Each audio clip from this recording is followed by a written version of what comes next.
പാതിവില തട്ടിപ്പ് കേസിൽ ബഡ്സ് നിയമം ചുമത്താൻ സാധ്യത. ബഡ്സ് നിയമം ചുമത്തിയാൽ നിക്ഷേപകർക്ക് ബഡ്സ് കോമ്പറ്റന്റ് അതോറിറ്റി മുഖേന പണം തിരികെ കിട്ടാൻ വഴി തെളിയും. ഇതിനായുള്ള നിയമസാധ്യത ക്രൈംബ്രാഞ്ച് തേടി. കേസിൽ ബാനിംഗ് ഓഫ് അൺറെഗുലേറ്റഡ് ഡെപ്പോസിറ്റ് സ്കീം അഥവാ ബഡ്സ് നിയമം ചുമത്താനുള്ള സാധ്യതയാണ് ക്രൈംബ്രാഞ്ച് തേടിയത്. തട്ടിപ്പിനിരയായവർക്ക് പണം തിരികെ കിട്ടാനുള്ള തടസ്സം നീക്കാനാണ് നിയമം ചുമത്തുന്നത്. ഇതോടെ കേസിന്റെ വിചാരണ പ്രത്യേക കോടതിയിലാകും. നിക്ഷേപക തട്ടിപ്പിൽ പ്രതി ചേർക്കപ്പെടുന്ന സ്ഥാപനത്തിന്റെ ആസ്തികൾ പിടിച്ചെടുത്ത് കോടതിയിൽ ഹാജരാക്കി അവ വിറ്റ് കാശാക്കിയാണ് നിക്ഷേപകർക്ക് മടക്കി നൽകുക. ബഡ്സ് കോമ്പറ്റന്റ് അതോറിറ്റി മുഖേന പണം വേഗത്തിൽ മടക്കി നൽകാനുള്ള ശ്രമമാണ് ക്രൈംബ്രാഞ്ച് സ്വീകരിക്കുന്നത്. നിലവിൽ വഞ്ചനാകുറ്റം ചുമത്തിയാണ് ക്രൈംബ്രാഞ്ച് കേസ് അന്വേഷിക്കുന്നത്. അതിനാൽ തന്നെ ഇരകൾക്ക് പണം തിരികെ കിട്ടാൻ സിവിൽ കോടതിയെ സമീപിക്കേണ്ടി വരും.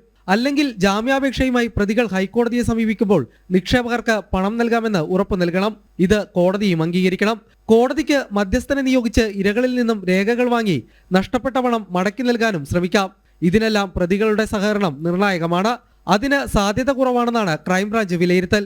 നിയമവിരുദ്ധമായി സ്വീകരിച്ച നിക്ഷേപം തിരികെ നൽകാത്ത സ്ഥാപനങ്ങളുടെയും ഉടമകളുടെയും ആസ്തികൾ താൽക്കാലികമായി ജപ്തി ചെയ്യാൻ മജിസ്ട്രേറ്റിന് ഉത്തരവിടാൻ ബഡ്സ് നിയമം അനുവദിക്കുന്നുണ്ട്. അതേസമയം പാതിവിലക്ക് സ്കൂട്ടറും ലാപ്ടോപ്പും വാഗ്ദാനം ചെയ്യുന്നത് നിക്ഷേപമായി വ്യാഖ്യാനിക്കാൻ കഴിയുമോ എന്ന ചോദ്യവും നിലനിൽക്കുന്നു. ജനം, കൊച്ചി.